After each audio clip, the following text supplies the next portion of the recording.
Smart FM. Smart Career.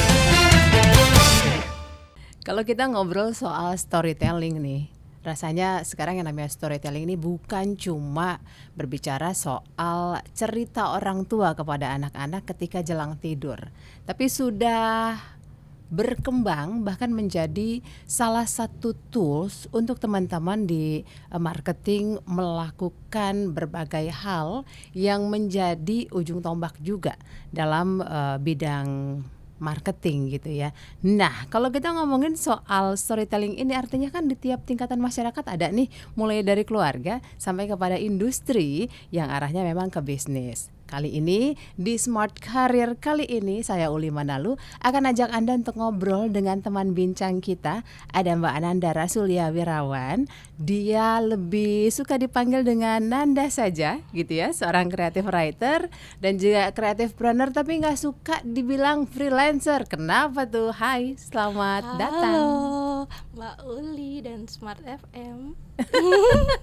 Kita ada di podcast Smart Career. Nih Mbak Nanda tadi bilangnya baru pertama kali nih. Jadi kalau agak grogi-grogi dimaafkan banget ya. Kita ngobrol biasa aja gitu. Boleh mendekat sedikit dengan mic-nya ya. Nanda, kalau ngomongin storytelling itu memang dunia muka dari sejak mengenal dunia kerja atau gimana? Iya ya, dari zaman sekolah mungkin, terus ya juga sebenarnya kalau samar-samar diinget dari keluarga juga, mama suka cerita gitu, walaupun bukannya baca buku dongeng apa gitu, enggak, tapi kayaknya cerita itu satu kata yang aku suka. Jadi itu ternyata bisa jadi apapun gitu, bisa jadi kerjaan, bisa jadi perasaan dan kegiatan bahkan di rumah sama keluarga sekarang. Oke, dengan demikian kita bilang itu tadi ya, kalau ngomongin soal storytelling kita mulai dari rumah, semua lini di masyarakat ini memang berbicara mengenai cerita, karena itu inti dari kita mau didengar dan kita mau berkisah gitu kan, namanya manusia gitu ya. Apalagi di era media sosial sekarang. Semua orang bercerita nggak sih Nanda, ya kan? Itu dia. Melalui Semuanya. akunnya dia. Betul, ceritanya juga nggak melulu dari kata-kata, tapi jadi dari visual kan, terus audio juga, lagu-lagu dan lain-lain, itu bentuk storytelling juga menurutku. Betul. Nah, tapi ada satu simpul yang akhirnya harus kita bahas. Kalau memang ini sudah within us gitu kan istilahnya, sudah ada di dalam kita gitu. Tapi tidak semua bisa melakukan storytelling ternyata yang berdampak, benar nggak sih? Betul, ternyata nggak semuanya itu mungkin bisa cerita, tapi bukan good storyteller ya. Oke. Jadi kayak mungkin ceritanya terlalu berbelit-belit, terlalu panjang, terlalu apa gitu. Jadi kayaknya kita harus tahu dulu kita mau ngomong apa, yang paling penting, terus ngobrolnya itu ke siapa, kayak gitu. Jadi itu nanti kita bisa fokus. Ya sebenarnya panjang juga nggak apa-apa, tapi ada rasanya juga waktu dengar atau waktu baca gitu. Kayak gitu menurutku sih. Oke. Dari sekian banyak yang sudah dikaryakan untuk Nanda gitu, boleh nggak dibocorin itu untuk smart listener yang saat ini sedang mendengarkan kita? Apakah memang seorang storyteller harus mengemas ceritanya itu secara natural, atau perlu ada usaha atau sentuhan keahlian dan seni di situ untuk membuat akhirnya itu bisa berdampak? Oke, kalau menurutku ya, selama aku melakukannya sendiri gitu, dari kebanyakan mungkin aku nulis ya, jadi sebenarnya riset dulu sih yang penting gitu. Tadi balik lagi, kita mau cerita apa, targetnya siapa, dikit-dikit riset. Yang sekarang kan riset nggak seberat cari di buku, cari di jurnal apa, ya ngepoin Instagram orang atau tempat yang mau kita datengin, itu menurut aku bentuk dari riset. Jadi kayak mungkin karena dulu aku basicnya juga wartawan, jadi kayaknya itu udah hari-hari gitu. Tapi menurut aku itu kepake banget gitu buat sekarang.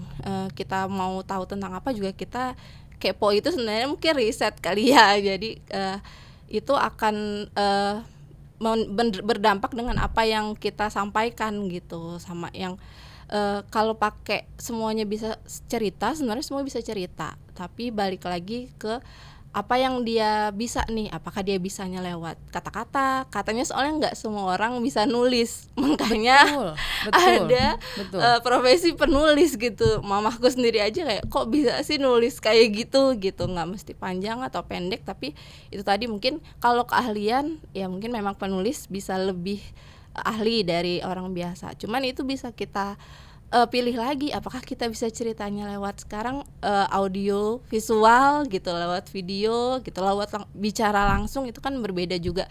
Mungkin aku nggak terlalu jago ngomong public speaking seperti itu, tapi mungkin aku di tulisan gitu. Jadi riset sama kita tahu aja kita bisanya lewat apa nih ceritanya kayak gitu, atau lewat foto yang diam gitu, foto-foto yang indah, atau justru foto yang kritis, itu kan sebenarnya juga bentuk storytelling. Oke, iya.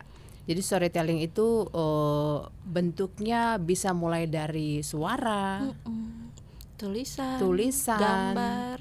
banyak sekarang Iya. apa namanya istilahnya, wadah untuk mengekspresikan itu. Hal terpenting untuk kita bisa memulai storytelling yang berdampak apa yang perlu disiapkan? Kayaknya memang harus mulai dulu gitu. Kayak sekarang di sosial media misalnya memang hanya melihat gitu, coba untuk bikin juga gitu dari yang sederhana aja. Day in my life itu kan bentuk storytelling yang sebenarnya mungkin bagi kita biasa aja, jangan-jangan bagi orang oh iya ya sehari ternyata bisa buat ini gitu. Jadi mulai aja. Kalau aku sih soalnya punya moto kayak nggak nyoba nggak tahu gitu. Jadi coba dulu, kita nggak tahu nih dampaknya atau seberapa rame sekarang kan kalau di sosial media, atau pas waktu nulis ternyata tulisan itu di capture dan diingat. Ada satu temen yang kayak puluhan tahun ingat gitu sama tulisan aku yang ini gitu. Jadi kayaknya kita tulis aja, kita mulai aja dulu apa yang kita bisa tadi itu, mau lewat apa. Oke. Kalau yang lain punya tagline mulai aja dulu, kalau Nanda Gak nyoba nggak tahu. Oke. Nggak nyoba nggak tahu gitu ya. Pertama kali bikin storytelling yang boleh kita definisikan sebagai produk atau karya yang industrial lah gitu, yang menjual, itu kapan? Oh, kalau aku kan tadi nulis ya. Sebenarnya dari zaman sekolah SMP, SMA itu aku ikutan mading. Selalu jadi ketua mading. Gara-garanya apa Mbak Uli? Gara-gara nonton AADC, Ada Apa Dengan Cinta. Itu zaman aku. Dan film buat aku sangat berpengaruh. Dulu aku di majalah juga. Kebetulan aku lulusan Kompas Gramedia juga, dari majalah Hai. Dulu aku pegang film di Hai. Jadi hari-hari, setiap hari nonton film ya, di bioskop maupun lihat previewnya. Jadi Anda yang nulis resensi film itu ya? Iya, kalau di Hai itu preview. Jadi bukan kita ngomenin filmnya, justru ngajak. Jadi kita selalu nonton sebelum orang-orang nonton di bioskop yang undangan wartawan aja ya? Gitu. Tapi ya gitu, semua jadi harus dilahap ya, horor dan segala macam yang aku padahal genrenya nggak itu gitu.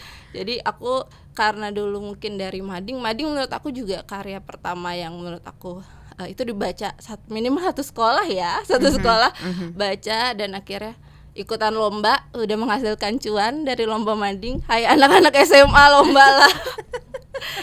Ya terus jadi wartawan, itu juga udah mulai naik cetak, dan akhirnya tulisan-tulisan lain juga bisa publish juga, sampai sekarang usaha sendiri. Siap. Wah, ini teman-teman yang dulu mungkin berkarya bersama Nanda, boleh say hi. Siapa tahu lagi kepoin kita. Oke. Storytelling memang kalau kita mau lebih dalam lagi pastinya perlu waktu yang lebih panjang. Tapi apa sih yang bisa seorang Nanda sampaikan gitu ya untuk smart listener yang pengen banget menjadi good storyteller tapi masih belum tahu hooknya di mana nih gitu? Boleh mungkin sebagai penutup, silakan. Oke, tadi ya mungkin aku rangkum kayak kalau mau mulai cerita, sebenarnya itu tadi mulai dulu, coba dulu aja cerita dengan media apapun. Riset dulu apa yang mau diceritakan, terus pakai bahasamu sendiri sesuai dengan target yang kamu mau inginkan gitu. Jadinya itu nanti akan ngerasa aku banget gitu.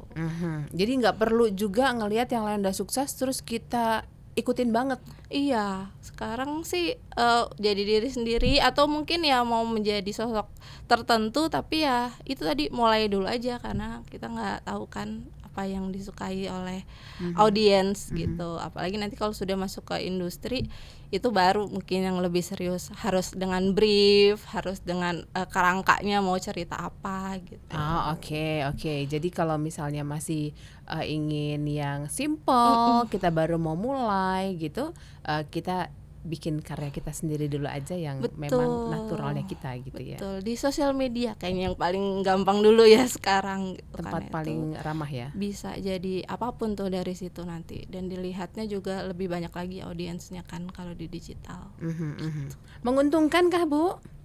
Menguntungkan ya. Sekarang saya hidup juga dari menulis dan bercerita akhirnya gitu, baik dari karya sendiri yang kalau sekarang mungkin udah nggak jadi wartawan, tapi saya nulis buat seperti content writer buat digital, misal website atau sosial media, atau yang lebih sekarang saya paling suka dari job-job menulis itu adalah menulis iklan ya. Aku scriptwriter juga buat iklan-iklan di YouTube, di digital, di sosial media, untuk kerjasamanya biasa sama PH. Jadi makanya nggak mau disebut freelancer karena kayaknya free banget gitu loh kalau freelancer.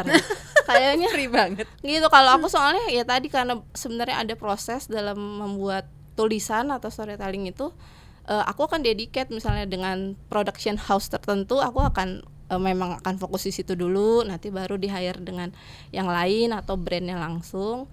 Baru itu aku lagi paling suka mungkin dari semua kegiatan menulis karya yang disuka itu yang audiovisual ya, karena tadinya naskah aku tulisin satu matahari pagi dari sela-sela pohon gitu kan, sebenarnya imajinasi aku sendiri tapi dituangkan ke tulisan, lalu nanti productionnya syuting tiba-tiba jadi iklannya. Itu menurut aku magical gitu, karena dulu mungkin nulis hanya di majalah gitu lewat tulisan, tapi itu juga keren banget ya sampai dicetak gitu. Menurut aku itu juga keren, tapi kalau magical menurut aku audiovisual kayak Lebih ya. konten-konten video itu zaman sekarang keren aja, karena mungkin aku dari tulisan gitu terus jadi bisa ditonton dan didengar.